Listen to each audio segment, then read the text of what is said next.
Hello everyone, welcome back to our channel. Next question देखते हैं। Mason's gain formula से related जो signal flow graph में हम फॉर्मूले पढ़ा था हमने, उससे रिलेटेड एक प्रॉब्लम है। क्या है क्वेश्चन में गिवन? हमें ट्रांसफर फंक्शन फाइंड करना है। Find transfer function is equal to C of S upon R of S, यानी आउटपुट अपॉन इनपुट फाइंड करना है। ठीक है, तो सबसे पहले फॉर्मूला अपने क्या चेक करते हैं। फॉर्मूला लिख देते हैं। Transfer function is equal to, Mason's gain formula क्या होता है? Summation of I F of I क्या होता है? Forward path, ith forward path into del I divide by del. अपने पास फॉरवर्ड पाथ कितने हैं वो पहले चेक कर लेते हैं। क्या अपने पास फॉरवर्ड पाथ क्या होता है? इनपुट से अपने को आउटपुट तक जाना है, वो पाथ को फॉरवर्ड पाथ बोलेंगे। यहाँ क्या है? G1 G2 G3 and G4। ये क्या है? Forward path 1। देन सेकंड क्या बन जाएगा? G5 G6 G7 G8। यानी अपने पास दो फॉरवर्ड पाथ है, तो कंडीशन क्या बनेगी? टू फॉरवर्ड पाथ है। आई क्या होता है? Forward number of forward path, del F1 del 1 plus F2 del 2 divide by del. तो हमें फाइंड क्या करना होगा? F1 F2 del 1 del 2 and del find करना होगा। तो सबसे पहले F1 F2 हमने फाइंड कर लिया ऑलरेडी। F1 क्या है? Forward path. यहाँ पे लिख देते पहले क्या है? Forward path. फॉरवर्ड पाथ तो क्या है? F1 is equal to, gain क्या है अपना? Forward path gain G1 G2 G3 and G4, क्योंकि ये जो पाथ का गेन है उनके प्रोडक्ट को ही फॉरवर्ड पाथ गेन बनेंगे। देन फॉरवर्ड पाथ F2 क्या बनेगा? G5 G6 G7 G8। G5 G6 G7 and G8। ठीक है, दोनों फॉरवर्ड पाथ फाइंड कर लिए। देन हम क्या चेक करते हैं? लूप्स। लूप्स, अब लूप्स कौन कौन से हैं?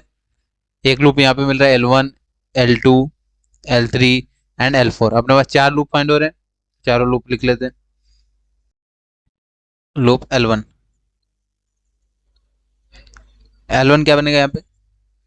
G6 and H6, G6 into H6, G6 into H6।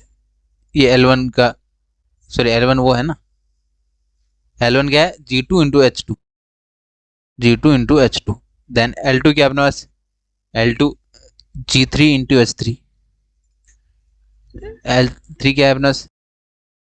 G6 into H6। Then L4 क्या अपने पास? G7 into H7। ठीक है, हमने लूप गेन से लिख लिया। देन अपन चेक करते हैं two non touching loops.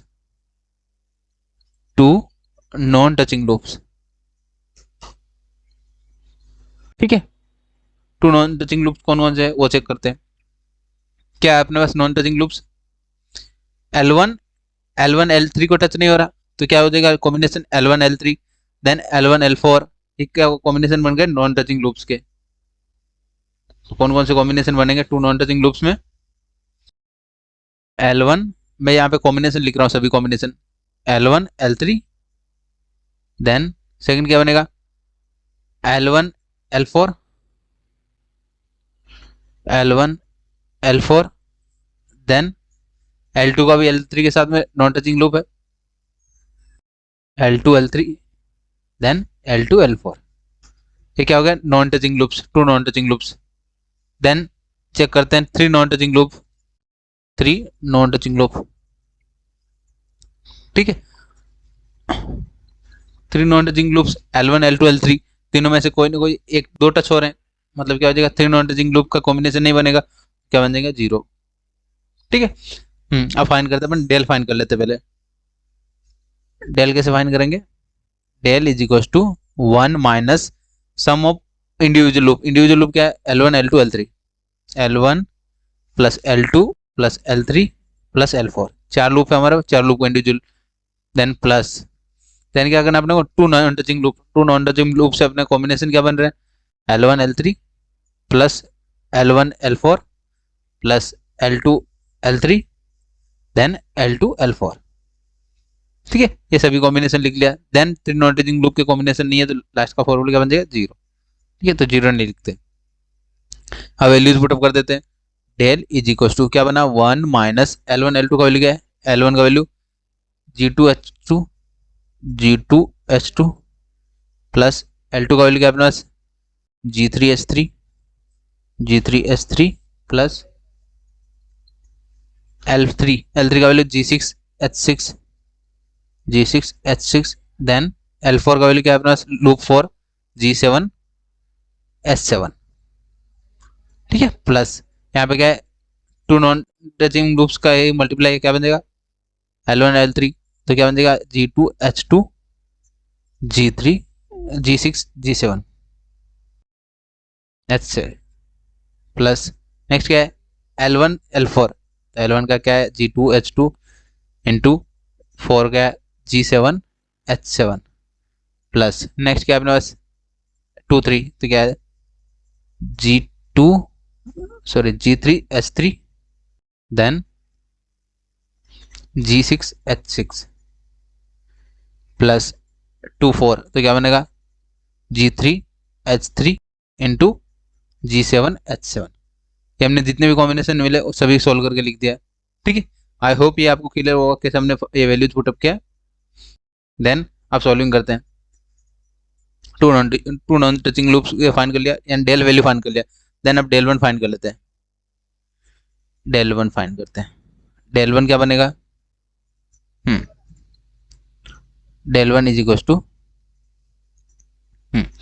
1 minus all loops, अपना डेल वन का वैल्यू क्या आ जाएगा, फॉरवर्ड पाथ 1, फॉरवर्ड पाथ 1 कौन सा कंसीडर किया था आपने, फॉरवर्ड पाथ ये कंसीडर किया था F1, देन F2 ये कंसीडर किया था, तो क्या हो जाएगा 1 माइनस फॉर्मूला क्या बना 1 minus all individual loops non touching forward path 1, तो क्या है नॉन टचिंग लूप कौन कौन से L3 एंड L4, तो इसकी कॉम्बिनेशन क्या बनेगा डेल वन के लिए L3 plus L4 and then two non touching loop, ये दोनों लूप टच हो रहे हैं तो क्या हो जाएगा और लूप्स नहीं आएंगे 0, तो वैल्यू क्या बनेगा डेल वन का 1 माइनस L3 का वैल्यू क्या अपने पास, L3 का वैल्यू हमारा G6 H6 and plus G7 H7, L1 L3 and L4 का वैल्यू लिखते हैं, तो हमने डेल वन फाइंड कर लिया।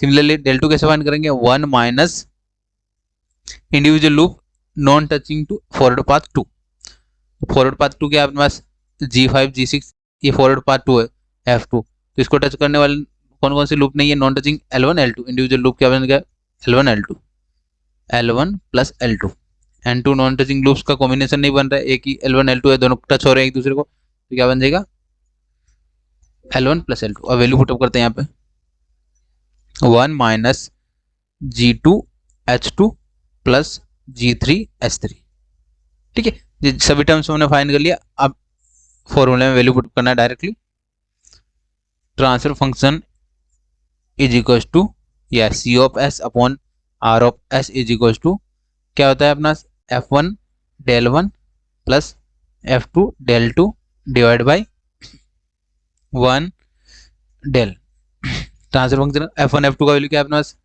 F1 F2 का वैल्यू ऑलरेडी फाइंड कर लिया हमने G1 G2 G3 G4, तो क्या बनेगा G1 G2 G3 and G4, then del one का वैल्यू क्या है, डेल वन का वैल्यू 1 माइनस माइनस से मल्टीप्लाई करेंगे तो माइनस को हो जाएंगे दोनों term G6 H6 minus G7 H7, del one find कर लिया। देन F2 का वैल्यू क्या है हमारे पास 5 6 7 8, तो क्या आ जाएगा G5 G6 G7 and G8, then solving क्या 1 माइनस क्या अपने वाला डेल टू का value G2 H2 minus G3 H3, ठीक है, डिवाइड बाय डेल का वैल्यू क्या अपना डेल का वैल्यू कंप्लीट डेल का वैल्यू है तो वो वैल्यू पुटअप करते हैं 1 माइनस माइनस अंदर मल्टीप्लाई किया था माइनस कॉमन रहने देते हैं G2 H2 plus G3 H3 plus G6 H6 plus G7 H7 plus then second term क्या आएगा G1 3 को, तो क्या आ जाएगा G2 H2 G6 H6 plus next term क्या है 1 4 2 7 G2 H2 G6 G7 H7, ठीक है, प्लस नेक्स्ट क्या है 3 and 6 G3 H3 G6 H6 plus 3 and 7 G3 H3 G6 G7 H7 G7 H7, ठीक है, आई होप ये आपको क्लियर होगा। ये हमने ट्रांसफर फंक्शन फाइंड कर लिया, ये हमारा फाइनल आंसर था जो हमें फाइंड करना था। क्या फाइंड करना था, क्वेश्चन में हमें पूछ रखा था मेसन्स गेन फॉर्मूला की हेल्प से अपने को ट्रांसफर फंक्शन फाइंड करना था। ट्रांसफर फंक्शन क्या होता है, आउटपुट अपॉन इनपुट फाइंड करना है। ठीक है, आउटपुट ट्रांसफर फंक्शन फाइंड अपना इनपुट के साथ में फाइंड करना है। ठीक है, ये हमने फाइंड कर लिया, मेसन्स गेन फॉर्मूला यूज किया। मेसन गेन फॉर्मूले में जो टर्म्स यूज कर रहे हैं वो टर्म्स पहले फाइंड कर लिया, इंडिविजुअल टर्म फाइंड कर लिया, देन हमने वैल्यू पुट अप किया फॉर्मूले में। ठीक है, आई होप ये आपको क्लियर हुआ होगा। और भी कोई डाउट्स है आप कमेंट में पूछ सकते हैं। जिन्होंने अभी तक चैनल सब्सक्राइब नहीं किया, चैनल को सब्सक्राइब करके रख लेना। ठीक है, मिलते हैं नेक्स्ट वीडियो में। Thank you for watching.